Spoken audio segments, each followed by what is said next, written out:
Hi guys, let's get started. This video में I'll give you a walkthrough of everything.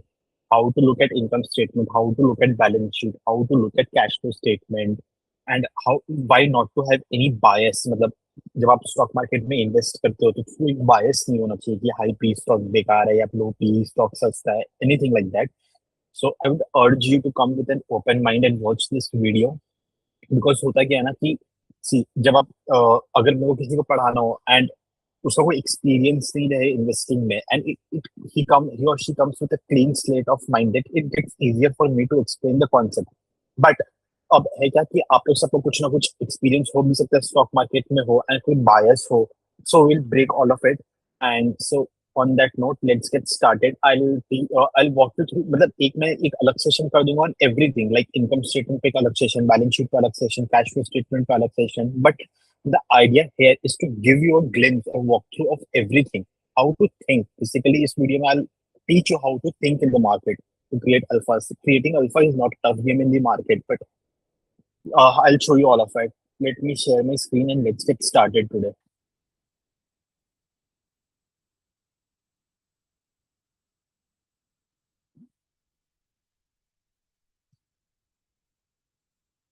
I hope आप मेरा screen देख पा रहे हो. So as I said how to start investing. See first point इसका क्या ना दोस्त, दिस इज सबसे इम्पोर्टेंट पॉइंट. अगर मुझे सब कुछ समराइज करना पड़े ना तो this is the only point. Real estate is all about location, location and location. The stock market is all about earnings, earnings and earnings. It is about, I mean it's about earnings growth. हमेशा याद रखना. See the GDP of Indian market grows by 11 to 12% and हम stock market में आते हैं, हम इतना risk लेते हैं. I would not ever want to invest in a company जिसका अर्निंग्स ग्रोथ ही 20% ना हो. By earnings growth I mean पिछले साल अगर अर्निंग 100 रुपए था तो एटलीस्ट इस बार अर्निंग्स 115, 120 वैसा होना चाहिए. हर साल 20% ग्रो करना चाहिए. और इस साल मान लो अर्निंग्स 120 तो अगले साल I want earnings to be 144, है ना. Earning should grow by at least 15 to 20% every year. So, what are my key advices for you? Always listen from horse's mouth. By horse's mouth, I mean from people running the show. आपको किसी का भी नहीं सुनने की जरूरत है. You just need to learn the framework from me. कल को मैं आके किसी भी वीडियो पे किसी भी स्टॉक पे वीडियो बनाऊंगा, I say you buy this, buy that, sell that. You should not even believe me. You should always listen from people who are running the show. और मैं आपको कॉन कॉल पे भी मैंने एक वीडियो भी बनाया हुआ, the art of rejecting videos. उसमें मैंने दिखाया है कि जो पीपल रन करते हैं ना शो, वो बताते रहते हैं कि उनका बिजनेस अच्छा हो रहा है कि बुरा हो रहा है. बट होता क्या है ना कि कोई स्टॉक हमारे लिए पैसा बना देता है, जैसे suppose Asian Paints back then, HUL back then हम एक बायस डेवलप कर देते हैं. अगर आप अभी एशियन पेंट्स का कॉन कॉल सुनोगे तो वो लोग सामने से बोल रहे कि अब हम लोग उस पेज से ग्रो नहीं कर सकते जैसे पास्ट में ग्रो करते थे. लेकिन वही है कि लोग बस म्यूचुअल फंड मैनेजर होल्ड करके बैठे हुए हैं. सो हम एक बायस डेवलप कर लेते हैं. We should not have the bias and we should always listen from horses mouth. Second point, con call and investor presentation. वही हॉर्सेस माउथ वाला बात है. You should only rely on con call and investor presentation. यार देखो, अब जैसे मैं भी आपको बोला कि इंडिया का जीडीपी 11 to 12% ग्रो करता है, but there are lot of articles जो ये बोलते हैं कि वो गलत है, राइट. बट देखो, अब बात ये कि हम ये डिबेट करके क्या कर लेंगे कि इंडिया का जीडीपी 11 12% से ग्रो करता है कि नहीं करता है. कभी कभी आरबीआई रिपोर्ट आता है कि consumer sentiment in India is not strong. See we don't know who is writing the report in RBI. वो फ्रॉड कर रहा है नहीं कर रहा है, उसका क्या बायस है, क्या इंसेंटिव है उसको लिखने का. जब आप देखोगे कि स्मॉल कैप कंपनीज का आप जब अर्निंग्स कॉल सुनोगे एंड वो लोग कहते हैं कि we are growing at 30%, we are growing all across India, we are seeing huge growth, कि they are insulated more often than not than the external noise. तो सब जब मैनेजमेंट जो धंधा चला रहा है वो आपको बोल रहा है कि कोई दिक्कत नहीं है, देन आप क्यों आरबीआई से भी सबका सुनोगे, right. Cut third parties and don't rely on tips. Having said that, जो आपको मैंने बोल दिया, डू नॉट मैरी स्टॉक्स. जैसे मैंने आपको एशियन पेंट से एग्जांपल दिया कि कोई स्टॉक हमारे लिए पैसा बना लेता है ना तो हम उसके लिए बायस हो जाते हैं. ऑन एंड लाइकवाइज कोई स्टॉक पैसा डुबा जाए तो हम अगेन इसके लिए बायस हो जाते हैं कि हमेशा ही बेकार रहेगा. You should always remember that no stock is entitled to make you money forever. या किसी स्टॉक का ये काम थोड़े है ना कि आप उसको बाय एंड होल्ड करोगे तो वो आपको जीवन भर पैसा बना के दे. मतलब ऐसा तो कोई रूल है नहीं, right. You do not decide the holding period of the stock, the company does. मतलब इसका it links back to the same buy and hold philosophy कि जब तक कोई कंपनी अच्छा करेगा तब तक we will stay invested with that stock, right. अगर कल को किसी बिजनेस का फंडामेंटल्स डिटोरिएट कर रहा है, why will I want to stay put with that business? अगर वो बिजनेस अच्छा कर रहा है तो we will allocate money in that stock, or rather we'll keep adding money to that stock, right? So इसीलिए the business decide the holding period. Business अच्छा कर रहा है हम लोग allocate करेंगे, we'll keep adding. बिजनेस बेकार कर रहा है, we'll trim the position. So we are nobody to decide the holding period of any stock. It is the duty of the business to decide the holding period, right? Business अच्छा कर रहा है हम allocate कर रहे हैं, business अच्छा नहीं कर रहा है, will not allocate. Got it? Now, so don't just look at rating of mutual funds. So this is not an ये चार्ट मैंने खुद से नहीं बनाया, it is published by Ken. See, यहाँ पर पहला चार्ट जो है वो Nikon India small cap fund का है, एंड यू कैन सी कि इन्होंने 3 स्टॉक्स पे इन्वेस्ट किया था। मतलब जो ये कैन आर्टिकल का स्निपेट है, Ken is a very popular article, you can read about it. So इसमें आप देखो, सबसे पहले एजीएस ट्रांजेक्ट टेक्नोलॉजी है, the stock has fallen by 98%। Credo branding marketing है, the stock has fallen by 63% post जब ये इन्होंने खरीदा था। RK Swamy has fallen by 55%। So हमें क्या लगता है कि जो पीपल जो म्यूचुअल फंड्स में बैठे हुए हैं, they are more intelligent than us? ऐसा बिल्कुल भी नहीं है। सी, I'll tell you, see, जो people, see, the mutual fund is a good thing. आप उससे 11, 12, 13% रिटर्न जनरेट कर सकते हो investing in India. What I want you to, I mean, I want you to give your framework जिससे आप कोई stock analyse कर पाओ। कल को अगर कोई भी आदमी आपको एक स्टॉक टिप देगा, post you see my videos, I can guarantee you you'll easily be able to reject that stock कि भाई ये तो फ्रेमवर्क में सिट ही नहीं होता, ये तो बेकार स्टॉक है, या I should research more or I should buy. You will be able to independently make that decision. That is a promise from my side. Having said that, जैसे मैंने आपको ये चार्ट दिखाया कि सी ये लोग क्या रिसर्च किए, ये लोग कुछ रिसर्च नहीं किया। How can a stock fall 98%? आप ऐसा स्टॉक के फंडामेंटल्स को कैसे खरीद सकते हो? सी, होता क्या है ना, what happens is mutual funds वाले होते हैं ना, जो म्यूचुअल फंड मैनेजर्स है, now they are 40, 50, 60 years old. They want to protect their reputation. They are not working for you to make you money, right? देखो, स्मॉल कैप्स में जैसा आप मेरे साथ और वीडियोस देखोगे, यू विल गेट कि स्मॉल कैप्स में रिस्क क्या है। The risk is execution. अगर एक मैनेजमेंट बोलता है कि हम 50% से ग्रो करेंगे and he grows by 30%, 20%, the stock gets hammered, right? So it is, and hence आप जब बिजनेस को ट्रैक करोगे तो आप you be quickly be able to know कि भाई हमें एग्जिट कब करना है। जब जो मैनेजमेंट बोला वो एग्जीक्यूट नहीं किया, you trim the stock, right? तो वही चीज है। So it's that thing only, है ना, कि आपको म्यूचुअल फंड्स को ब्लाइंडली ट्रस्ट नहीं करना है। एंड जब इनसे फिर क्वेश्चन पूछा गया ना कि सी, ये एक और स्निपेट कैन आर्टिकल से, इसमें एनएफओ जो फर्स्ट स्लाइड है ना, उसमें एनएफओ लॉन्चेस के बारे में बात किया हुआ है। सो होता क्या है ना, the NFO of any industry is launched when the cycle has peaked out. See, जो म्यूचुअल फंड्स रन करते हैं ना, it's for them it's an AUM game. मतलब एसेट अंडर मैनेजमेंट उनको गेन करना पड़ता है, because they earn fees on AUM, like AUM का 1%, 1.5%, 0.75%, depending upon the scale and the product. AUM के फीस में फंड मैनेजर्स का, मतलब पूरी टीम का सैलरी वगैरह डिसाइडेड रहता है, their income is decided on that.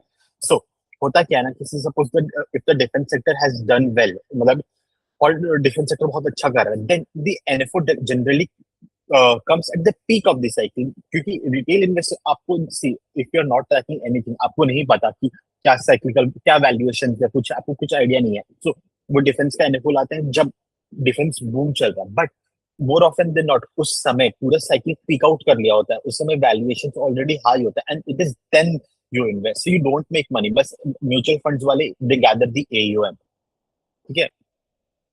सो यहाँ पर आप देखोगे तो यहाँ पर एक फंड मैनेजर है, वो यही कह रहे हैं, see their red slip, most retail investors do not realize that the right timing of entry and exit matters a lot in such sectoral and thematic schemes।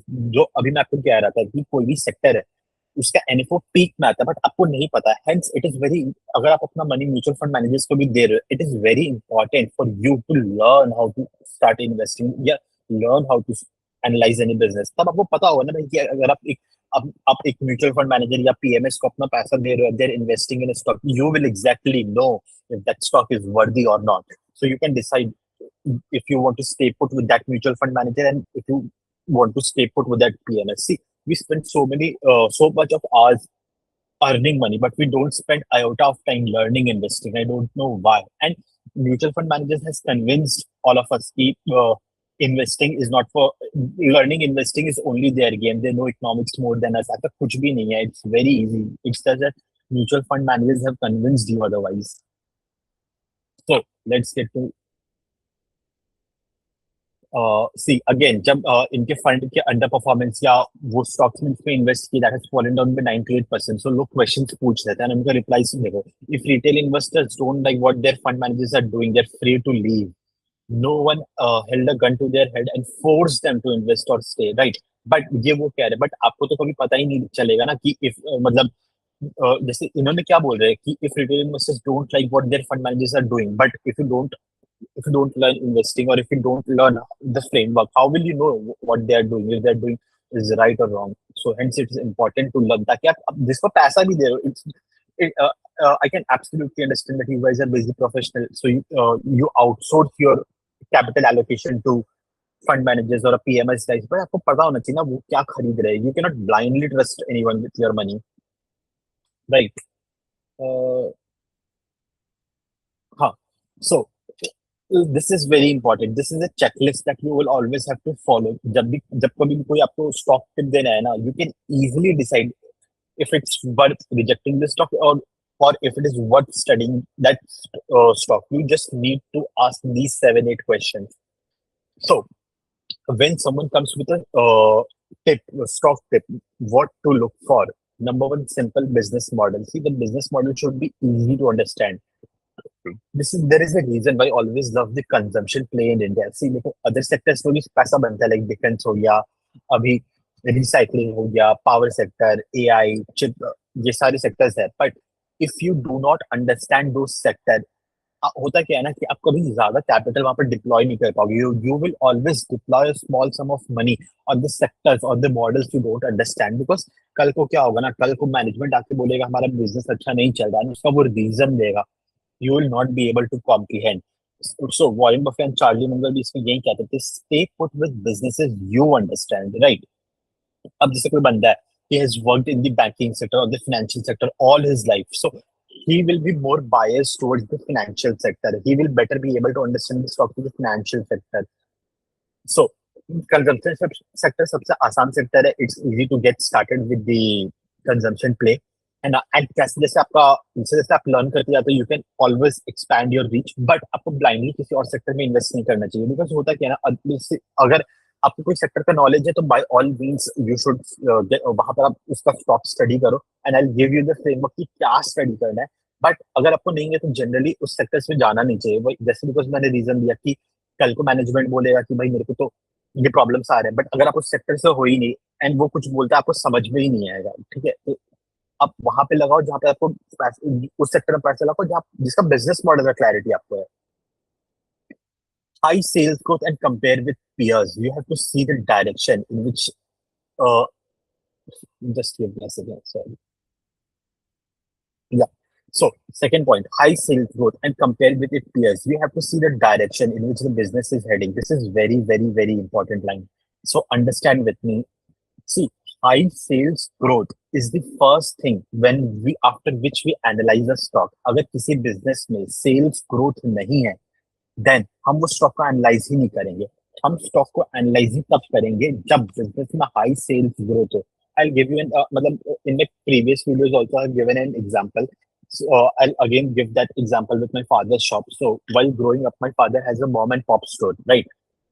And I can tell you from my experience, जब भी उस business में sales growth आता था, I am repeating sales growth आता था, then we didn't have any problem. होता क्या था ना कि जब बिजनेस में सेल्स ग्रोथ है तो सेल्स है, फिर जब सेल्स ग्रोथ होता था एंड हम प्रॉफिट कमा पाते थे तो हमें लोन भी इजिली मिल जाता था. फिर जिससे हम इन्वेंटरी खरीदते थे वो लोग हमें एक्सटेंडेड क्रेडिट पीरियड देते थे. लाइक जैसे पहले जब हमने बिजनेस स्टार्ट किया सो वो लोग बोलते थे कि 30 डेज में पैसे देना पड़ेगा, ठीक है. बट जब हमारा सेल्स अच्छा होने लग गया, हमारा प्रॉफिट अच्छा होने लग गया, तो हम उनसे ज्यादा इन्वेंटरी खरीदते थे. पहले सपोज हम उनसे 50 lakhs का इन्वेंटरी खरीदते थे, then we started buy inventory worth 2 crore rupees. So they started giving us extended credit period. वो बोलते थे भाई ठीक है, 30 डेज में नहीं, अब आप 90 डेज में पैसे देना. सो पैसे देने का भी प्रॉब्लम चला जाता था, हमें लोन भी इजिली अवेलेबल होता था. फिर जो हमारे जिस कस्टमर से जिसको हम सेल करते थे, सो पहले क्या होता था कि हम कस्टमर को बोलते थे कि भाई आप ले जाओ, आप 10 दिन बाद पैसे दे देना, हमें उसको डिस्काउंट में माल बेचना पड़ता था। बट जब हमारा बिजनेस अच्छा करता था, जब हमारा सेल्स भी अच्छा था, जब हमारा प्रॉफिट अच्छा था, देन हम कस्टमर के ऊपर भी पावर एक्सरसाइज करते थे, हम उनको डिस्काउंट नहीं देते थे। तो जब आपके बिजनेस में सेल्स ग्रोथ आता है ना, तो आई कैन गारंटी यू कि फॉरवर्ड फ्यूचर में जाके आपका balance sheet and cash flow statement starts to improve. See, एक स्मॉल फाइनेंशियल है, एक स्मॉल कंपनी है, उसका फाइनेंशियल आज अच्छा नहीं होगा। ऑफ कोर्स, जैसे मैंने आपको एग्जांपल दिया कि हम जैसे इन्वेंटरी खरीदते थे, वो हम ज्यादा पीरियड नहीं देते थे, हमें डेट इजीली अवेलेबल नहीं होता था, हमारे पास इन्वेंटरी स्टॉक करने के लिए पैसा नहीं होता था। तो अ स्मॉल कोई एक स्मॉल बिजनेस है, उसका फाइनेंशियल कभी भी पिक्चर परफेक्ट नहीं होगा age of large companies. But market always rewards अगर आपका फ्यूचर में जाके फाइनेंशियल बेटर हो गया। आज आपका फाइनेंशियल अच्छा है बट आप उससे सेल्स ग्रोथ नहीं कर पा रहे हो, there is no point. I will dig deep जब आपको income statement, balance sheet and cash flow statement पढ़ाऊंगा ना, तो इसमें मैंने बहुत ज्यादा डिग करूंगा कि हाउ फ्यूचर में जाके आपका income statement, balance sheet and cash flow statement अच्छा होना चाहिए। सी, स्टॉक मार्केट जो है ना, ये फ्यूचर के इंफॉर्मेशन को डिस्काउंट करता है। अगर आपका फ्यूचर में जाके अर्निंग्स ग्रोथ नहीं है, तो घंटा फर्क है कि आज आपका इनकम स्टेटमेंट अच्छा है या बुरा है। तो फ्यूचर में जाके सेल्स ग्रोथ होना सबसे इंपॉर्टेंट क्राइटेरिया है। नाउ थर्ड, जैसे margins, it's very important. So margins का क्या मतलब है, जैसे अभी मैं आपको बता रहा था कि से सपोज आपके बिजनेस में सेल्स ग्रोथ है, that is the number one thing. जिसके बाद हम स्टॉक को पढ़ना चालू करते हैं। एंड उसमें अगर से सपोज सेल्स ग्रोथ है बट बिजनेस में मार्जिन्स नहीं है, इसका क्या मतलब कि बिजनेस में बहुत ज्यादा डिस्काउंट दे दे के कर रहा होगा, राइट? मार्जिन आपका नहीं है, सो इसका मतलब आपके प्रोडक्ट में उतना डिमांड नहीं होगा, बिकॉज आपको डिस्काउंट दे दे के बेचना पड़ रहा है। जैसे लगेज इंडस्ट्री का जैसे मैं एग्जांपल दे देता हूँ कि वो लोग क्या करते हैं, लगेज को बस बेचते रहते हैं, सेल्स को दिखाने के लिए लगेज बेचते रहते हैं, बट उनका मार्जिन अच्छा नहीं है। बट जिस बिजनेस में सेल्स ग्रोथ भी बहुत तगड़ा है और मार्जिन भी इंप्रूव होते जा रहा है, दैट मीन्स कि उसका बिजनेस कोई तो मोट होगा ना, कि सेल्स ग्रोथ भी कर पा रहा है, मार्जिन भी है, कुछ तो मोट होगा उसमें कि वो ग्रो भी कर रहा है, मार्जिन भी प्रोटेक्टेड है। तो जब हमने हमने पहले स्टॉक को रिजेक्ट कर दिया अगर उसमें सेल्स ग्रोथ या प्रॉफिट ग्रोथ नहीं है। तो अगर सेल्स ग्रोथ है, then that is our first thing. उसके बाद हम आते हैं कि सिंपल बिजनेस मॉडल है कि नहीं। थर्ड थिंग वी सी कि उसमें मार्जिन है कि नहीं। Fourth thing we see operating leverage. See, operating leverage का क्या मतलब होता है ना, सी, सपोज आपका सेल्स ग्रोथ हुआ 20% एंड आपका प्रॉफिट ग्रोथ हुआ 30%, इसका मतलब आपके बिजनेस में ऑपरेटिंग लेवरेज है। Operating leverage means the pace of profit growth is faster than the pace of sales growth। ये होता क्या है ना, ये आता है जैसे जैसे आप आपके बिजनेस में फिक्स्ड एसेट है। जैसे सपोज मैंने 1 करोड़ का अपने बिजनेस में फिक्स्ड एसेट डिप्लॉय किया। अब उस 1 करोड़ के फिक्स्ड एसेट के डिप्लॉयमेंट से मैं सेल्स कर पा रहा हूँ 2 करोड़ का, या मैं सेल्स कर पा रहा हूँ 50 करोड़ का। इससे सपोज अगर मैं उस फिक्स्ड एसेट को अच्छे से यूटिलाइज कर रहा हूँ एंड 50 करोड़ का सेल्स कर रहा हूँ, इसका तो मतलब है ना कि अब सोचो वो एसेट मेरे लिए कितना एफिशिएंट हो गया। जस्ट बिकॉज अगर जस्ट बिकॉज मैं 1 करोड़ या 2 करोड़ का फिक्स कॉस्ट पे इन्वेस्टमेंट किया हूँ, उसके कारण मैं बहुत ज्यादा सेल्स कर पा रहा हूँ। इस पे हम अलग सेशन रखेंगे, I deep dive on operating leverage. But I hope you understand कि फिक्स्ड एसेट से हम ऑपरेटिंग लेवरेज क्रिएट कर सकते हैं। बिकॉज दो तरह के कॉस्ट होते हैं, एक होते हैं वेरिएबल कॉस्ट, एक होते हैं फिक्स्ड कॉस्ट। वेरिएबल कॉस्ट में क्या होता है ना, आप जैसे जैसे सेल्स को करते जाते हो, जैसे आप मान लो कोई शर्ट बेच रहे हो एंड आप जैसे जैसे सेल्स को करते रहते हो, तो रॉ मटेरियल आपको और चाहिए रहता है। सो रॉ मटेरियल का जो खर्चा है, that becomes directly proportional to the sales growth. But fixed cost पे यही तो फायदा है कि आपने एक बार खर्चा कर दिया 1-2 करोड़, या जो भी आपने फिक्स्ड 10 करोड़ जो भी आपने फिक्स कॉस्ट में खर्चा कर दिया, and if you are able to grow your sales, so आपको ऑपरेटिंग लेवरेज, बिकॉज आपने खर्चा तो एक बार कर दिया, अब आप उससे 100x 50x रिटर्न कमा रहे हो सेल्स पे। So that is the thing. Fifth is guidance for the future and involvement in the con call. I cannot just emphasize on this point more। इसका क्या मतलब है कि हमें देखो, स्टॉक मार्केट, मैं आपको फिर से रिपीट कर रहा हूँ, स्टॉक मार्केट ना फ्यूचर के इंफॉर्मेशन को डिस्काउंट करता है। The future should be better than the present. आज मान लो आपका सेल्स ग्रोथ कर रहा है 20%, तो I always want to listen to the management, क्या वो आगे जाके 25%, 30%, 35% करेगा, मतलब फ्यूचर शुड बी बेटर। आप देखोगे कि मैं बार बार HDFC bank, Asian Paints, HUL को गाली देता रहता हूँ, बिकॉज उनका फ्यूचर इज नॉट बेटर। वो पहले जैसे आई टेल यू कि Bajaj Finance used to grow its loan book by 40% for a fucking decade. For a decade Bajaj Finance ने अपने लोन बुक को 40% से ग्रो किया था, बट अब वो नहीं करता उस पेस से। Now it grows at 20-25%। And management call call में भी कोई गाइडेंस नहीं देता है फ्यूचर में कि ज्यादा पेस से ग्रो करेगा, and hence the stock does not make money. You can take it for any consistent compounders like Asian Paints, HUL. So Asian Paints, HUL आप कोई भी स्टॉक पे देख सकते हो. हमें हमेशा ये चीज का फ्यूचर बेटर होना चाहिए. जैसे मैंने आपको बताया ना कि एक स्मॉल कैप में मान लो आप इन्वेस्ट कर रहे हो, उसका फाइनेंशियल आज अच्छा उतना नहीं होगा, बाय बाय डिफॉल्ट नहीं होगा. तो उसका फ्यूचर बेटर होना चाहिए, राइट. फ्यूचर में जाके income statement, balance sheet and cash flow statement improve करना चाहिए. मैनेजमेंट की कॉन कॉल में वो हमें बुलिशनेस देखना चाहिए कि भाई आज हम 20% से ग्रो कर रहे हैं, फ्यूचर में 25-30% से ग्रो करेंगे. The future should be better than the present. Point number six, that this point number six directly ties with point number four. Is the guidance backed up with capex? से suppose आपका sales growth बहुत अच्छा है, आपके business में operating margin आप profit कर रहे हो, तो आप सेल्स ग्रोथ करोगे तो आपको उसके लिए तो केपेक्स चाहिए ना भाई, वरना how will you grow your sales? You need to set up factories, you need to set up more stores. जैसे बहुत बिजनेस होते हैं जो कहते हैं कि हमारा आज तो हमारा स्टोर का काउंट 100 है, फ्यूचर में जाके अगले साल जाके हमारा स्टोर काउंट होगा 120. इसका मतलब क्या? उनका वॉल्यूम ग्रोथ इज 20% एंड 5-6% वो प्राइस हाइक्स भी लेंगे. एवरेज सेलिंग प्राइस में जो इंक्रीज होता है एवरी ईयर, so 25-26% से वो ग्रो कर रहे हैं. So sales growth has two components, value growth and volume growth, right? Sales growth has two components, value growth and volume growth. Volume growth हो गया आप, वैल्यू ग्रोथ हो गया कि आप प्राइस हाइक्स ले रहे हो, but taking price hikes alone is not sustainable. आप कितना प्राइस हाइक्स ले लोगे, राइट? सो हमें वॉल्यूम ग्रोथ भी देखना पड़ता है. अब ideally business should have both the part. Volume growth होना चाहिए, वो स्टोर्स खोलना चाहिए, etc. सो वही है कि पॉइंट नंबर 6 में केपेक्स होना चाहिए.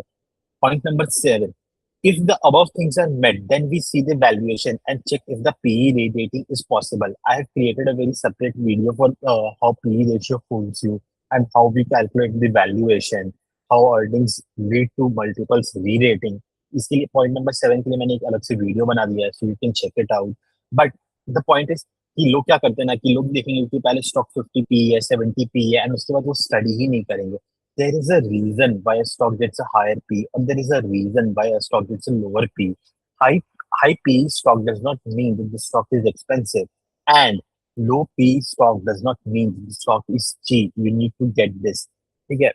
And I'm reiterating कि अगर बिजनेस में सेल्स ग्रोथ नहीं है, then you don't need to check any of this checklist. You just need to reject this stock. और इसी पे मैंने एक वीडियो बनाया था, The Art of Rejecting Business. It is uploaded on my YouTube. अब वो देख लेना.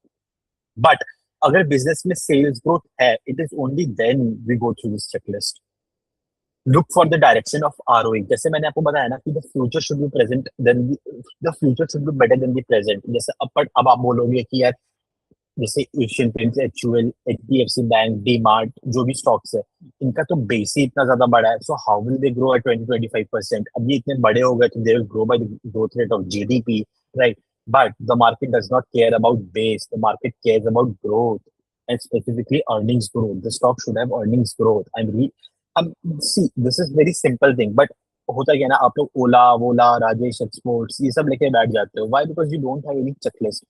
I am pretty much sure अगर आप कोई भी स्टॉक को इस चेकलिस्ट से पास करवा दोगे, देन आप इजिली समझ पाओगे कि वो स्टॉक आपको रिजेक्ट करना है या बाय करना है. सपोज कोई आपके पास कोई एक बंदा है, कोई स्टॉक नेम लेके आया, तो आप सबसे पहले उससे क्या क्वेश्चन पूछोगे? आप पूछोगे कि आप सबसे पहले तो असेस करोगे भाई ये बिजनेस मॉडल सिंपल है कि नहीं, हम उसको समझ पाएंगे कि नहीं. देन आप देखोगे कि इसका सेल्स ग्रोथ देखोगे, and you need to also compare it with peers. ये पॉइंट मैं अभी कवर नहीं किया था. सो होता क्या है ना कि मनी फ्लोज इन स्टॉक जिसका सेल्स ग्रोथ ज्यादा है, बट सेल्स ग्रोथ अच्छा होने का क्या मतलब है? सपोज एक सेक्टर है जिसमें every other player is growing by 5%, 7%, and there is one player that is growing at 25%. That means वो 25% उस सेक्टर के लिए अच्छा है, because other players तो 5-7% से ग्रो कर रहे हैं, है ना? तो इसमें एंड एक दूसरा सेक्टर है जहां पर आपका business is growing at 25%, but all the other players are growing at 35-50%. Then same 25% growth उस सेक्टर के लिए बेकार हो गया, right? So you always need to compare it with peers of that sector. I hope you get it. तो आप business model देखोगे, आप देखोगे कि सेल्स है, सेल्स ग्रोथ है कि नहीं. सेल्स ग्रोथ क्लियर हो गया, उसके बाद आप देखोगे मार्जिन है कि नहीं, बिकॉज अगर मार्जिन नहीं है इसका मीन वो जबरदस्ती का सेल्स ग्रोथ हो रहा है, राइट? आप देखोगे मार्जिन है कि नहीं, मार्जिन स्टेबल है कि नहीं, बिकॉज बहुत जब वोलेटाइल मार्जिन होता है ना, that means it's a cyclical business. Because cyclical business में वही होता है, जैसे स्टील बिजनेस, कभी स्टील का प्राइस बढ़ गया घट गया। सी होता क्या है इन बिजनेस में, जो बिजनेस रन कर रहे हैं मैनेजमेंट, उनको खुद को नहीं पता रहता यार कि स्टील का प्राइस कब कम होगा, तो हम लोग कैसे उसमें घुसे। सो हमें मार्जिन देखना है कि मार्जिन स्टेबल है कि नहीं, मार्जिन इंक्रीज कर रहे हैं कि नहीं। बिकॉज मार्जिन डिक्रीज करेंगे इसका मतलब यार वो डिस्काउंट डिस्काउंट देके जबरदस्ती कर रहे हैं। देन उसके बाद आप देखोगे ऑपरेटिंग लेवरेज है कि नहीं। देन उसके बाद आप देखोगे कि मैनेजमेंट ने फ्यूचर में क्या गाइडेंस दिया, is the future better than the present और नॉट। उसके बाद आप देखोगे कि is the guidance backed by capex. इतना में तो यार जिसमें आप जब जो स्टॉक टिप दे रहे हैं ना आपको, आप उनसे यही 5-6 क्वेश्चन पूछोगे उतना में वो भाग ही जाएगा। But having said that, seventh में आप उसका फिर पेग रेशियो पी देखोगे, एंड एट आप देखोगे direction for ROE. So direction for ROE is directly linked with the point number, is the future better than the past. उस point से directly linked है। यू हम हमेशा ये चाहते हैं, सी अगेन दो बिजनेस है, दोनों का आरओई से सपोज 20% है। एक बिजनेस जिसका आरओई पहले 12% था, वो फ्यूचर में जाके 20% हुआ, या मतलब 3-4 साल पहले उसका आरओई 12% था, अब वो आरओई 20% हुआ। वर्सेस एक स्टॉक है जिसका आरओई पहले 30% था, अब जाके 20% हुआ, but stock A will make far more money and stock B will only lose money. दोनों का आरओई 20% था, बट स्टॉक ए है उसका future is better in the past, वो वाला पॉइंट ट्रू हो रहा था, है ना, कि वो 12 से 20 गया।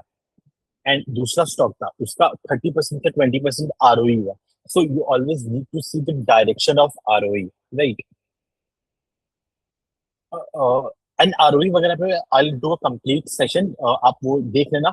ये तो मैं आपको पूरा सब चीज कॉन्सोलिडेट करके एक बार बता रहा हूँ कि this is the framework you should have in mind. इससे आप कभी भी कोई भी स्टॉक के रिकमेंडेशन में नहीं फंसोगे। You will be easily be able to figure out if the stock is worth investing और नॉट। हाँ, point number 9, you then build a small allocation and check if the management is working the talk. Because होता क्या है ना कि मान लो एक आपको मैनेजमेंट आया, वो बोला कि हम 30% से ग्रो करेंगे, I will grow for 30% for fucking 3 to 4 years। Now हम the method to this is कि आप उस दिन मान लो आपको मैनेजमेंट कमेंट्री अच्छा लगा, आपने इसको मेरी चेकलिस्ट से पास करवा दिया, the stock clears the checklist. Then उसके बाद you build a small, you मतलब आप एक उसमें छोटा सा एलोकेशन करते हो, एंड जैसे जैसे मैनेजमेंट उसको एग्जीक्यूट करते जाता है, then you keep deploying money in that stock. This is the method. So इसमें होता क्या है ना कि इससे एक पॉइंट मुझे और याद आ रहा है, that is you always need, you should always buy a stock going upwards. मतलब एक आपको हमेशा एक स्टॉक महंगा में ही खरीदना है। और बाय द वे मैं आपको एक चीज और बता देता हूँ, जो स्टॉक की चेकलिस्ट को क्लियर करेगा ना, कि सेल्स ग्रोथ हो, मार्जिन हो, केपेक्स हो, फ्यूचर अच्छा हो, पीयर्स वो आउट परफॉर्म कर रहा है, that stock will always be available at a 52 week high, 52 week high. आपको वो स्टॉक हमेशा ही अपने ऑल टाइम हाई पे मिलेगा, एंड वो स्टॉक ऑल टाइम हाई से ऑल टाइम हाई हमेशा बनाता रहेगा। This is my experience. हाँ, एंड इसमें दूसरा लोग क्या गलती करते हैं ना कि वो एक स्टॉक खरीद लिए, वो स्टॉक पिट गया, अब वो स्टॉक को वो तब तक नहीं बेचेंगे जब तक वो उनके कॉस्ट प्राइस से नहीं आ जाए, बाय प्राइस पे नहीं आ जाए, या वो हमेशा एक स्टॉक को नीचे, जब वो स्टॉक गिर गया वो उसको वहां पर ऐड करते रहेंगे, एवरेज डाउन करते रहेंगे। और क्योंकि उनको लगता है कि भाई अब मुझे स्टॉक सस्ता में मिल रहा है, अरे भाई बस stock is cheap for a reason. ठीक है, नोट यार वो एआई टूल को ब्लाइंडली रिकमेंड मत करो for investing, it's a hard earned money for anyone. And आप इसी बात ये है ना कि you can never make money on a borrowed conviction. कल को मैं भी आपको 5 स्टॉक का नाम दे दूं, you will never be able to make money on that borrowed conviction, because आपको हमेशा ये देखना है कि वो स्टॉक आपकी चेकलिस्ट से क्लियर करे। अगर आपका स्टॉक इस चेकलिस्ट से क्लियर कर रहा है, you will automatically develop the conviction. So हाँ, सो ये अर्निंग्स कॉल का ही एक ट्रांसक्रिप्ट है। इसमें एक एनालिस्ट ने क्वेश्चन पूछा, okay so can we expect the ROE of the company will continue to decline even until FY 28। So ये this relates to the point number 8। We all हम मुझे आज नहीं पता, मुझे आज से कोई मतलब नहीं है कि वो बिजनेस कितना अच्छा है कितना बुरा है। I always want to know, is the future better than the present. सब कुछ यही खत्म, is the future better than the present, right. So अब आप देखो कि एनालिस्ट ने क्वेश्चन पूछा, एंड यहाँ पर क्या हो रहा है ना, ये सलीम याहू, ये केपीआई ग्रीन एनर्जी का मैनेजमेंट कॉन्फ्रेंस का ट्रांसक्रिप्ट है, and he is giving the justification why the ROE will not be better, because वो केपेक्स कर रहा है, एंड दैट इज ट्रू। वो केपेक्स वो प्लांट्स सोलर प्लांट्स वगैरह बिठा रहा है, तो उससे उसका खर्चा भी बढ़ रहा है एंड आरओई उनके बाद उसको लेवरेज होगा। बट मैम, सो हियर आप उनका रिप्लाई देखो इसके नेक्स्ट टू नेक्स्ट पैराग्राफ में। Yes and that is probably the reason why the stock has been underperforming because अभी उनका आरओई या आरओसी इंप्रूव नहीं कर रहा है एंड उनका जस्टिफिकेशन करेक्ट है। बट स्टॉक उस दिन से पैसा बनाने लगेगा जब उनका केपेक्स मटेरियलाइज हो जाए। अभी तो वो खर्चा कर रहे हैं, जब वो केपेक्स से सेल्स आने लगे जो आपको मैंने ऑपरेटिंग लेवरेज दिखा रहा था। एंड वो खुद कह रहे so your ROCE has been dropping almost from 18-19% to around 13-14% and probably वही है ना, and probably from what you are explaining it में further drop in next 1 to 2 year. ठीक है, so that is it and this is the reason that the stock मतलब this is a good business मतलब you need to track, don't do not go by my word because होता क्या है ना, एक stock को आपको हमेशा ट्रैक इसलिए करना पड़ता है because there are a lot of moving variables. By moving variables मतलब क्या, मैनेजमेंट ने कुछ प्रॉमिस किया, कल को मान लो हाई केपेक्स बिजनेस में कल कोई रेनफॉल आ गया या कुछ हो गया देन उनका प्रोजेक्ट डिले हो जाता है। सो इसलिए आपको ट्रैक करना बहुत जरूरी है। सो आई होप देखो आपने समझ गया होगा एनालिस्ट भी वही क्वेश्चन पूछ रहे हैं, जिससे एनालिस्ट भी स्मार्ट हो गए, वो दे नो कि what moves the stock.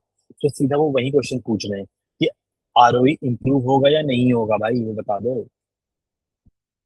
So mistakes to avoid, मैंने आपको बताया no idea of the sector, I have explain this point.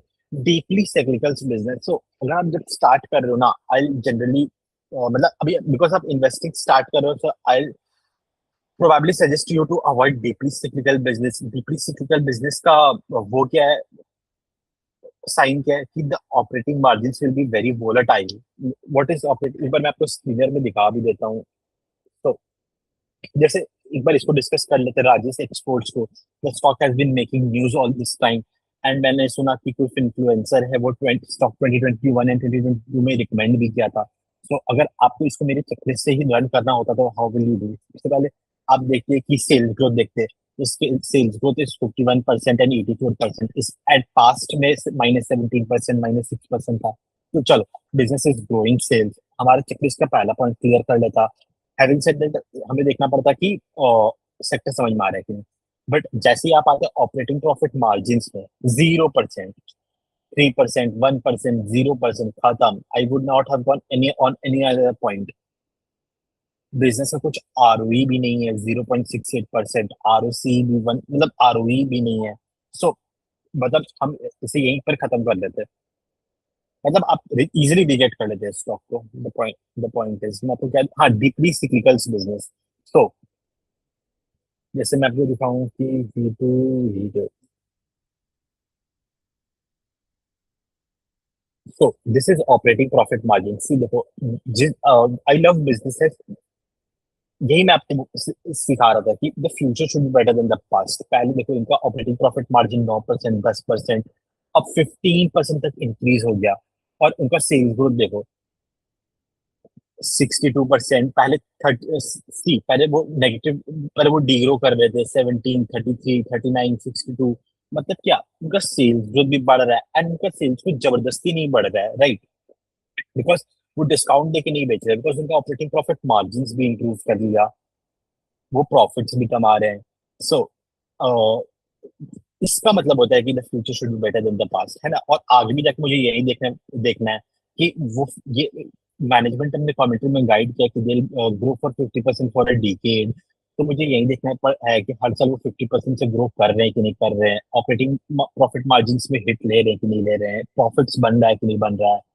और मैंने आपको और क्या बोला था देखने के लिए कि केपेक्स हो रहा है कि नहीं हो रहा है। सो आप यहाँ पर आके देख सकते हो फिक्स्ड एसेट, जैसे आप यहाँ पर फिक्स्ड एसेट टॉगल करो। अब जैसे अब देखोगे कि बिल्डिंग्स में वो लोग इन्वेस्ट कर रहे हैं, इसका है ना, मशीनरी पे इन्वेस्ट कर रहे हैं, इक्विपमेंट्स पे इन्वेस्टमेंट कर रहे हैं। See it has increase 34 crore से 66 करोड़। कंप्यूटर्स वगैरह में, फर्नीचर फिटिंग्स में इन्वेस्ट कर रहे हैं, बिकॉज एक बिजनेस जो ग्रो कर रहा है उसको तो भाई इन्वेस्टमेंट करना पड़ेगा ना। सो अगर हमने जैसे जैसे हमने वी टू रिटेल को अपने चेकलिस्ट से क्लियर कर रहा था, तो सिंपल बिजनेस मॉडल क्लोथिंग, बस क्लोथिंग का बिजनेस है, it's a play on anti premiumisation. So business model simple है, हमने देखा कि इस बिजनेस का हाई सेल्स ग्रोथ है। एंड अगर आप इसे पियर्स को कंपेयर करोगे ना, यहाँ पर पियर्स है, जैसे ट्रेंड हो गया, मैं आपको एक बार बस क्विकली दिखा दे रहा हूँ। जैसे ट्रेंड, इसका ग्रोथ रेट देखो, पिछले साल 17% ग्रो किया, V2 रिटेल ग्रो बाई 62%, है ना। तो ये अपने पीयर्स को भी आउट परफॉर्म कर रहा है। जैसे मैं आपको एक एग्जांपल बस दे रहा हूँ, वेदांत फैशन को देख लो, सेल्स ग्रोथ 3%। मतलब एक प्लेयर 62% से ग्रो कर रहा है, बाकी प्लेयर्स 3%, 15% से ग्रो कर रहा है। तो हमारा ये चेकलिस्ट में ये पॉइंट भी क्लियर हो गया, हाई सेल्स ग्रोथ, मार्जिन भी क्लियर हो गया। ऑपरेटिंग लेवरेज का मतलब होता है, but C if you get the operating leverage it's well and fine. मतलब एक तो बहुत ज्यादा पैसा बनाने लगता है if you get the operating leverage. जैसे ऑपरेटिंग लेवरेज हम ऐसे देखते हैं कि यहाँ पे सेल्स ग्रोथ 62% हुआ, देन हमें देखना है कि प्रॉफिट कैसे ग्रो कर रहा है। यहाँ पर देखो 71 से 163 हुआ, मतलब प्रॉफिट डबल हो गया, है ना। डबल से भी ज्यादा हो गया, मतलब profit grow by more than 100%, operating leverage भी मिल रहा है। Guidance for the future and environment in the con call. If you read the con call of V2 Retail, you will always see कि उनका मतलब वो बहुत ज्यादा बुलिश रहते हैं। आई कैन मैं आपको दिखाई देता हूँ सो दैट आपको एक आइडिया मिल जाए कि how to see. You download transcript यहाँ से स्क्रीन से डाउनलोड कर सकते हो, एंड आपको आपको कीवर्ड्स देखना है कि आप जैसे मान लो डिमांड वर्ड सर्च कर लिए। सो यहाँ पर जैसे मान लो एनएस क्वेश्चन है, hi sir, thank you for the opportunity, what gives you confidence that despite all these uncertainties on a global front, you will you'll be like demand will be good and you'll be adding those to store which is higher than what you guided earlier। वो अपने guidance को भी beat कर रहे हैं। एक तो वो पहले ही वो लोग 50% गाइडेंस दिया और उसको भी वो बीट कर रहा है। अब मैनेजमेंट का रिप्लाई सुनो। So, what we are building today is not for the near term. We are building for our 20-year vision, which is to be a top value fashion retailer in the country. Falana Falana. India is poised to grow at 5 to 6% GDP in the next 20 years. And if we look at organized retail, we are poised to grow at 9 to 10%. So we want to capture most of the market. So that's so that is why these kind of hindrance don't sway us from the long term plan.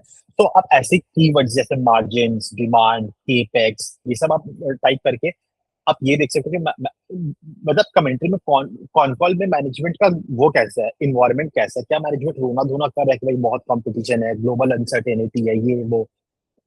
तो why do you want to stay put with business जहां पर management खुद रो रहा है, right. यहाँ पर आप keyword search कर लो, मार्जिन्स देख लो, एंड आप क्वेश्चंस देख लो कि मैनेजमेंट का वो कैसा है, मतलब इन्वायरमेंट बेसिकली सजेस्ट देखना है। आप कीवर्ड सजेस्ट कर लो, केपेक्स हो रहा है कि नहीं, बिकॉज एक बिजनेस जो ग्रो करेगा वही तो केपेक्स करेगा। सो एक सेकेंड।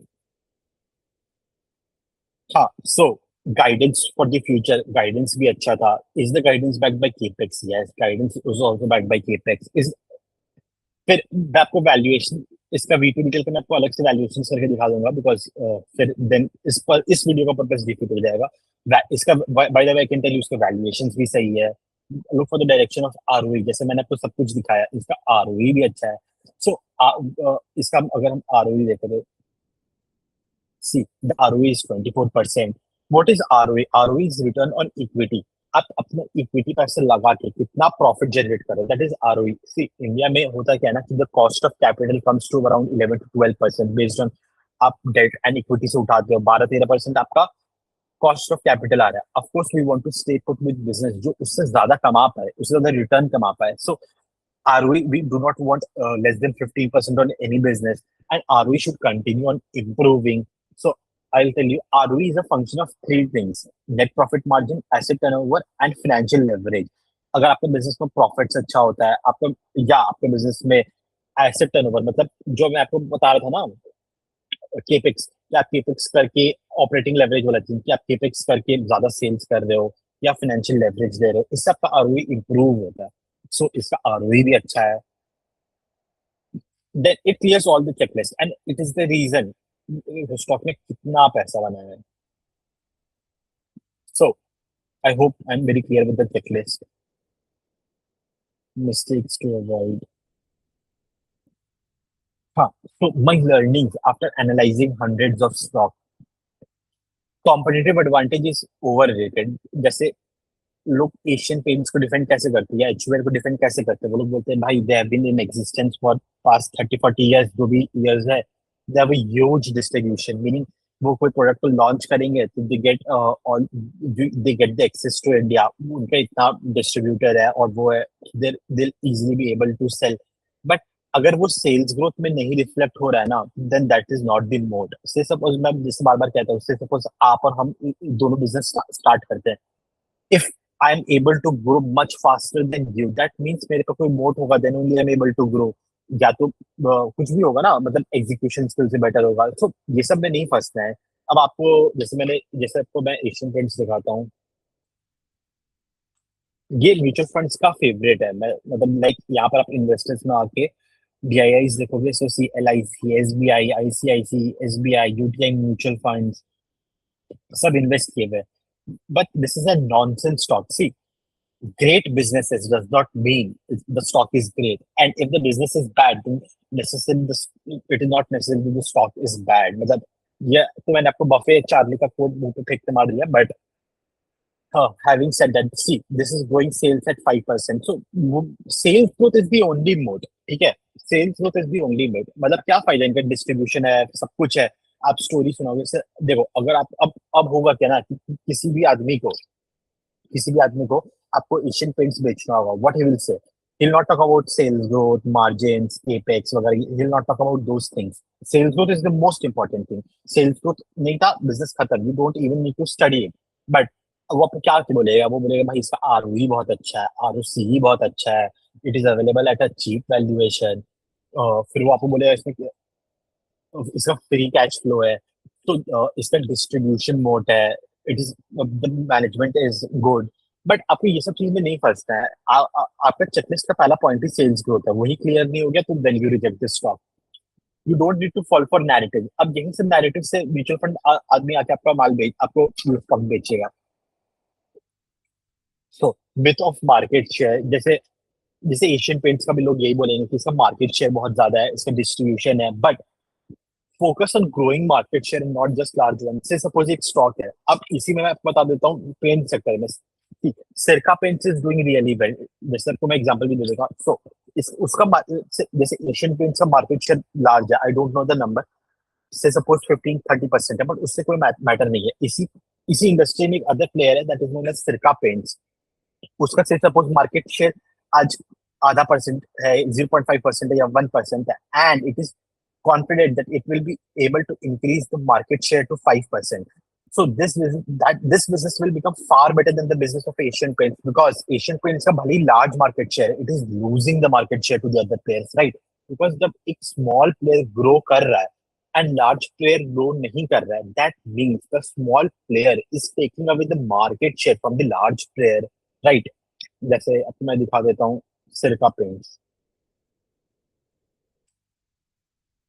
पहले तो आप देख लो कि on a 3 year basis the stock has made money, why the stock has made money.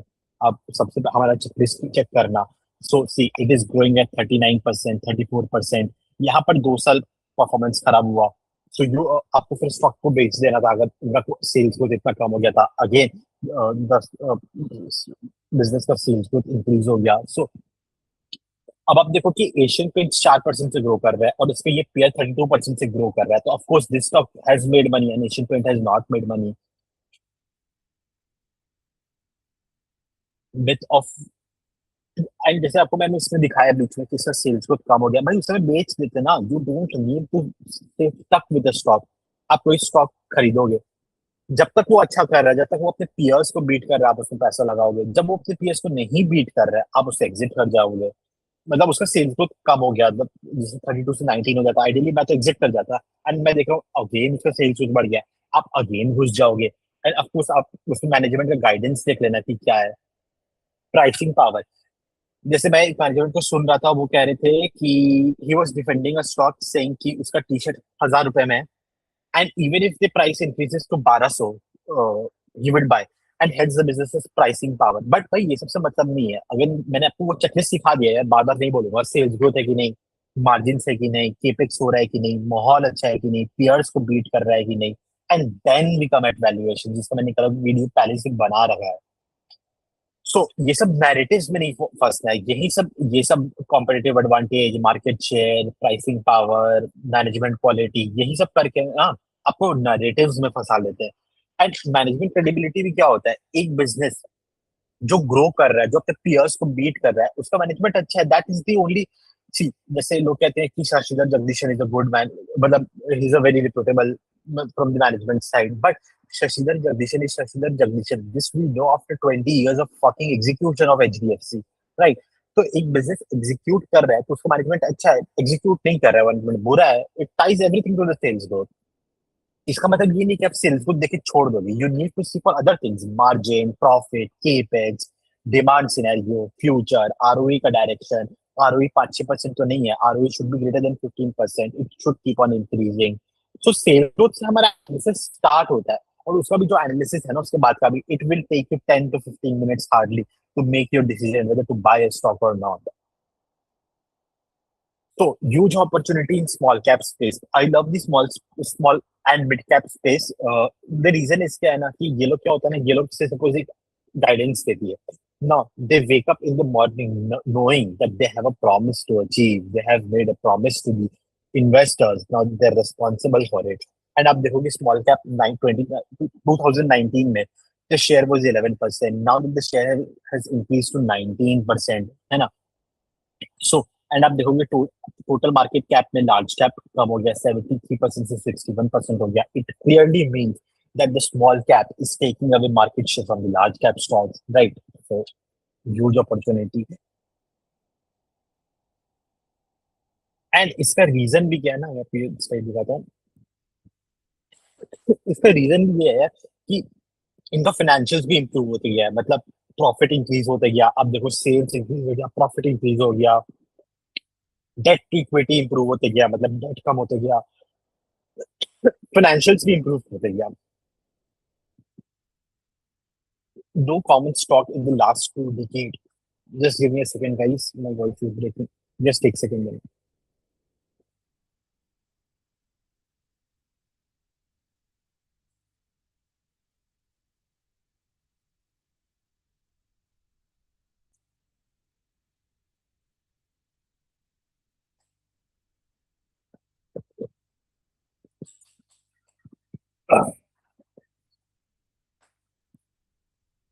Yes. So ये सभी वर्तक दिखा रहे कि no common stock in the last 2 decades. मतलब क्या? The best performers of yesterday are not the best performers of today, and this is the reason why you need to keep tracking your business. See, mutual fund. This is important slide. Mutual funds value not going wrong more than returns. आप देखो कि small cap में 342 stocks हैं जिसमें कोई brokerage है ही नहीं, कोई उसको कवर ही नहीं कर रहा है। वन 141 स्टॉक्स थे जिसमें सिर्फ एक ही ब्रोकर है। What does this tell you? Why mutual fund managers love HDFC, love Asian Paints? Because होता क्या है ना, वो लोग इतने साल से, एशियन पेंट्स, एचडीएफसी बैंक इतने साल से बिजनेस में है, इतने साल से उन्होंने एग्जीक्यूट किया था, अब नहीं कर रहे तो स्टॉक पैसा नहीं बना रहा है। So market might have trust towards them कि भाई ये फ्रॉड नहीं कर रहा है, बिकॉज 20-30 साल से रन कर रहे हैं, फ्रॉड नहीं किया। जैसे HDFC bank does not make money because HDFC bank earlier used to grow at twice the pace of system credit book, now it grows, now it matches the system का growth rate, but due to good return ratios or the good financial ratios, good asset quality, the stock just does not lose money. Having said that, इसका मतलब ये नहीं है कि those are safe stock. Don't believe in safe stock. No stock is a safe stock. सो यहाँ पर मैं आपको ये बोल रहा था कि जैसे मैं आपको बार बार बताता हूँ, they are old, they want to protect their reputation. See, वो इतना झगड़ा वगड़ा करके बाई विल वो 4-5% ज्यादा कमा लेंगे, मतलब उनको तो उनके पास एम उनको मिल रहा है ना। सो स्मॉल कैप में रिस्क हो जाता है एग्जीक्यूशन करे, जैसे आपने चेकलिस्ट से क्लियर कर लिया, यू बॉट अ स्टॉक, मैंने आपको वी टू का एग्जांपल दिखाया, बट कल को जाके वी टू रिटेल नहीं परफॉर्म करता है, then I need to sell also. So it means that I constantly need to track that, है ना? सो आप समझ गए ना कि म्यूचुअल फंड वैल्यू, उनका काम ये नहीं कि आपके लिए बहुत पैसा बनाए, they value protecting their reputation, hence I say mutual funds value not going wrong far more than the returns. So money has no color. Yeah, अलग अलग यार investing का style है. These are good for CFL textbooks, but what I'm teaching you is evergreen. I can guarantee you that I have witnessed that. So मतलब यहाँ पर मैं नहीं रहूंगा, मतलब I don't want to discuss on this type. So what to look for in con call, जैसे मैंने आपको अभी आपको V2 रिटेल का कॉन कॉल खोल के दिखाया था स्क्रीनर से. द आइडिया वाज टू आप डाउनलोड कर पाओ कॉन कॉल को. सो जैसे मैंने आपको पहले बोला कि हमें हमेशा माहौल देखना है कॉन कॉल का, राइट. इसके इस पे मैंने एक वीडियो अलग से कर दिया था, art of rejecting business. I am not spending much time on this, but what to look for in con call में आप देखो सेल्स ग्रोथ हो रहा है कि नहीं, volume growth, value growth, guidance है कि नहीं. आप ये सब कीवर्ड्स टाइप कर लो, वहां पर आएगा, आपको पता चल जाएगा. अगर मैनेजमेंट रोना धोना कर रहा है, reject that business. Understand, we have 6,000 listed companies. You need to quickly reject a stock to be able to come to a decision. अगर आप फाइनेंस पोपट्स जैसा DCF वैल्यूएशन, रिलेटिव वैल्यूएशन करते रहोगे ना, तो बस उसी पे रह जाओगे. How you need a framework to reject the stock, right. Otherwise आप कैसे एनालाइज करोगे इतना बिजनेस? 2-3 मिनट लगते हैं भाई स्टॉक को रिजेक्ट करने में. यहाँ पर मैंने 7 पॉइंट्स रखा है. आप जैसे मैंने आपको वहां पर V2 डिटेल कॉन्कॉल में डिमांड वगैरह कीवर्ड सर्च किया था, आप ये 7 कीवर्ड्स डालो, सेल्स ग्रो डालो, गाइडेंस डालो, डिमांड डालो, मार्जिन डालो, केपेक्स डालो, हायरिंग डालो, कॉस्ट कटिंग. सी, जो मैनेजमेंट ग्रो नहीं करता ना, वो कॉस्ट कटिंग के लिए रोते रहेगा. I would rather want a business जो कॉस्ट कर रहा है, एडवर्टाइजिंग कॉस्ट कर रहा है, मार्केटिंग कॉस्ट कर रहा है, बट सेल्स ग्रो कर पा रहा है. सो आप देखो, और आप देखो कि मैनेजमेंट रो रहा है कि नहीं, मतलब मैनेजमेंट का कमेंट्री बुलिश है कि नहीं. इफ अगर मैनेजमेंट का कमेंट्री ही बुलिश नहीं है, if the management himself is not confident on the business, but आप बोलोगे नहीं भाई हम तो एशियन पेंट्स को 40 साल तक होल्ड करेगा, तो वैसे नहीं चलता है. यू विल बी, मतलब ये आप सर्च कर लो, इसमें मैंने एक अलग सेशन रखा हुआ था. I am not explaining it again. So types of guidance क्या है, बिकॉज जैसे मैंने आपको बोला, we need to stay put with business जहां भाई 15 से 20% तक हर साल अर्निंग्स ग्रोथ करे, है ना. तो मैनेजमेंट उसके लिए गाइडेंस देता है, बट मैनेजमेंट गाइडेंस कैसे देता है? See, these are the all the live guidance जो मैनेजमेंट ने बोला है कॉन कॉल में, एंड वहां से मैंने कॉपी पेस्ट करके यहाँ पे रखा. जैसे PG इलेक्ट्रोप्लास्ट का मैनेजमेंट गाइडेंस था. Sales growth guidance to 32% in FY 25 versus 25%. पहले वो 25% से ग्रो करता था, अब उन्होंने बोला कि हम 32% से ग्रो करेंगे. And I tell you the stock made a lot of money, but then उसके बाद मैनेजमेंट आके बोला कि will not be able to grow at 32% बाद में, and they reduce their guidance, then stock lost money. So ये तो चलता रहता है. Therefore you need to track. See, you can always get into a wrong stock या गलत stock में आप घुस गए, but you need to be able to sell it at the right time.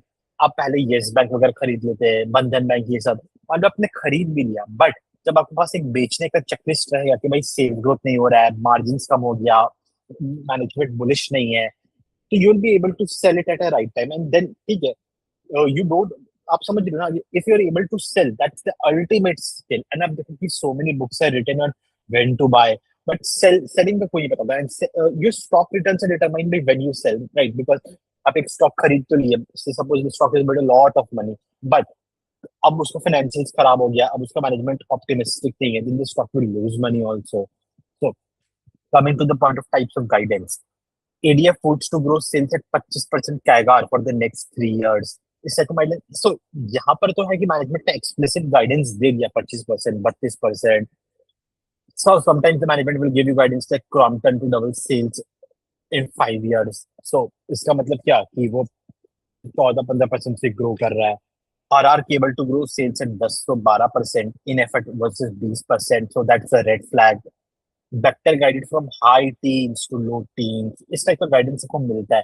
Madhusudan मसाला बोल रहा है कि अपना मार्जिन इंक्रीज करेगा, तो इस टाइप का गाइडेंस देता है. See, management can give any guidance, but you need to track कि जब वो बोल रहा है वो कर रहा है कि नहीं कर रहा. इस टाइप का गाइडेंस रहता है. सो इस पे मैंने अलग से वीडियो रखा हुआ है, the art of rejecting business quickly. But ये इमेज थोड़ा सा ब्लर हो गया, बट लेट मी, जैसे यहाँ पर क्या कह रहे हैं, लास्ट लाइन देखो, यहाँ पर मेरा कर्सर है, underline sales growth of 2%. Reject, कुछ नहीं देखा, रिजेक्ट.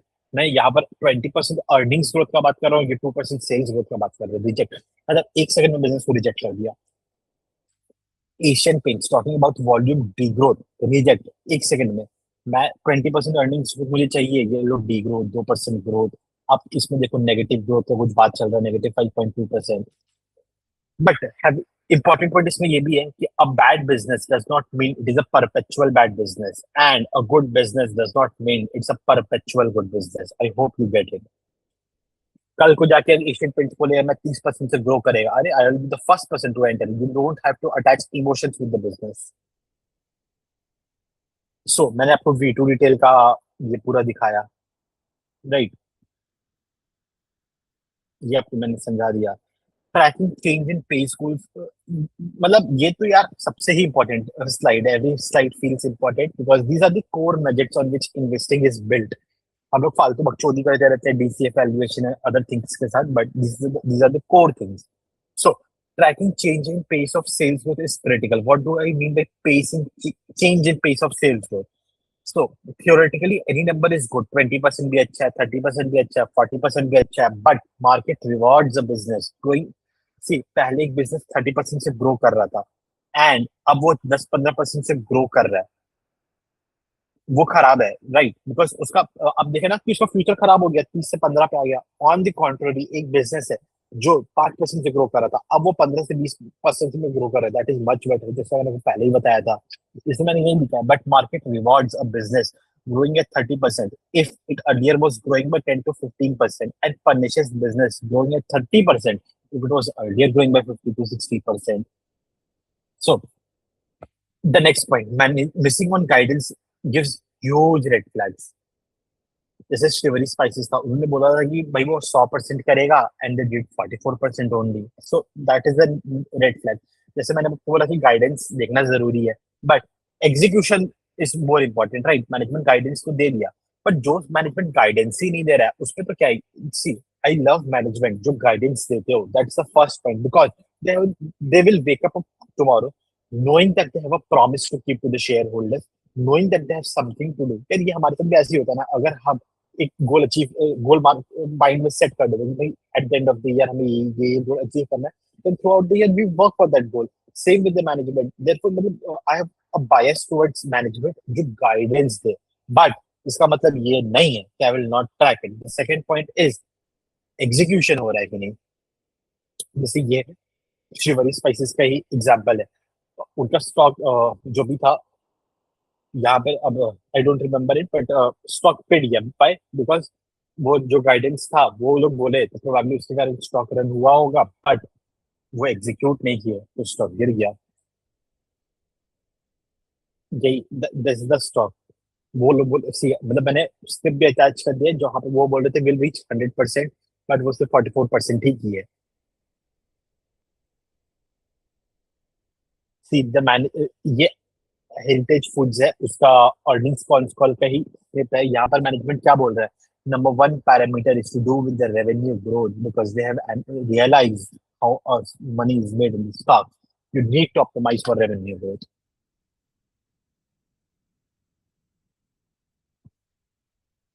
ये मैंने आपको बता दिया what to look for income statements. Father के शॉप की स्टोरी के साथ आपको बता दिया, पेस ऑफ सेल ग्रोथ होना चाहिए। अगर अभी 30-40% हो रहा है, बाद में जाके 20% हो गया, जैसे सिरका पेंट्स का बीच में हुआ था, we will exit that stock. और वाइस वर्सा इंक्रीज करे, जैसे वी टू रिटेल का दिखाया, we will enter that stock. And sale growth has two part, volume growth and value growth. इस इनकम स्टेटमेंट पे I do a detailed video, यहाँ पर मैं आपको समरी दे दे रहा हूँ। So sales growth has two part, volume growth and value growth. Value growth मतलब अब सी आप बार बार प्राइस हाइक्स लेके वैल्यू ग्रोथ तो नहीं कर सकते ना, you also need volume growth to come along. Margins मैंने आपको दिखाया। एक्सपेंस में मैंने आपको देखो, एक्सपेंस में क्या है, I rather want business to increase employ and advertising cost then to not grow. Growth should not come at the cost of cutting expense. I have fucking no problem, आप expense करो but आप grow करो।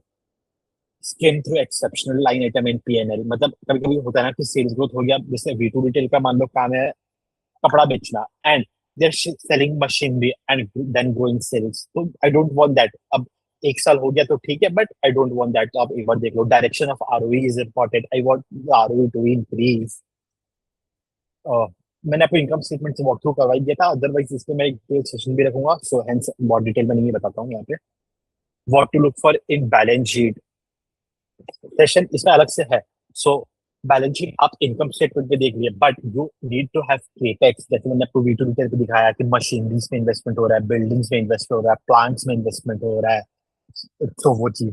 And C balance sheet में लोग ना बहुत हवा उड़ाते हैं उस पे, कि भाई डेट ग्रो हो गया, I have no fucking problem if the business takes debt and grows sales, that is better for me.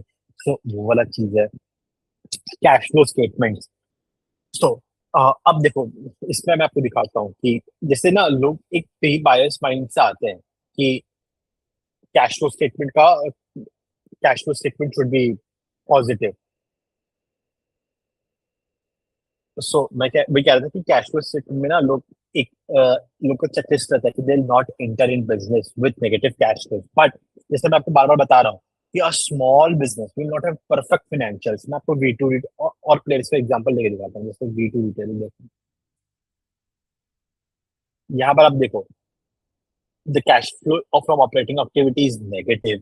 So why it is negative? Because इन्होंने इन्वेंट्री अपना स्टॉक अप, सी इन्वेंट्री कितना ज्यादा increase हुआ है, and see inventory increase हुआ and sales growth नहीं होता, that would have been a problem. ये पेज इंडस्ट्रीज के साथ हुआ था, जॉकी उसके साथ हुआ था। वो लोग को लगा कि डिमांड है, उन्होंने इन्वेंट्री स्टॉक अप कर लिया, बट सेल्स ग्रोथ कन्वर्ट नहीं हुआ।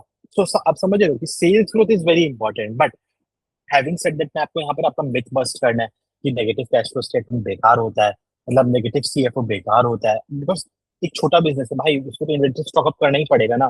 तो ये सीएफओ हो गया। अब सीएफआई देखो, ये लोग कंसिस्टेंटली इन्वेस्ट कर रहे हैं, फिक्स एसेट परचेज कर रहे हैं, सीएफआई नेगेटिव हुआ।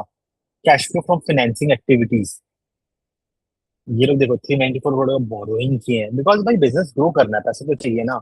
आपको मैं और भी एग्जांपल दे सकता हूँ। Sky gold, cash flow statement, यहाँ पर भी देखो आपका सीएफओ नेगेटिव है, बिकॉज इन्वेंट्री भी इन्होंने होल्ड किया हुआ है। सो वही चीज तो है। And cash flow from investing activity है, फिक्स्ड एसेट को लोग परचेज किए हुए हैं। Cash flow from financing activities में भी देखो आप 242 करोड़ का बोरोइंग्स है।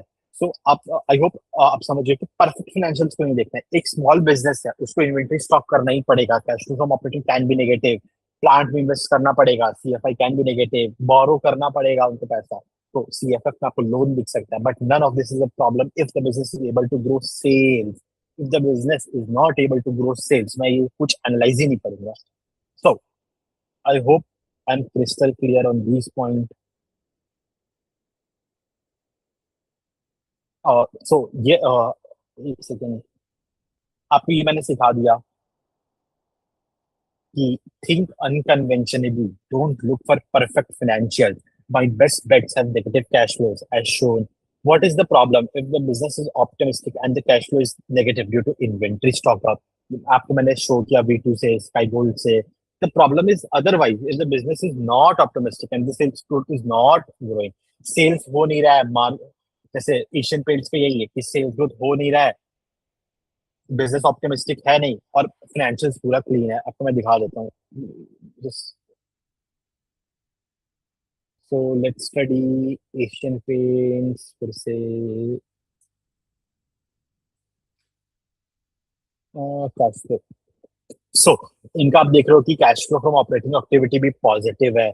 तो क्या फायदा, मतलब सी इनका तो picture perfect cash flow statement आपको चाहिए ना, सीएफओ पॉजिटिव होना, बट क्या फायदा अगर वो सेल्स ही ग्रो नहीं कर पा रहे हो। तो आई hope I made my point. Aditya vision is one out of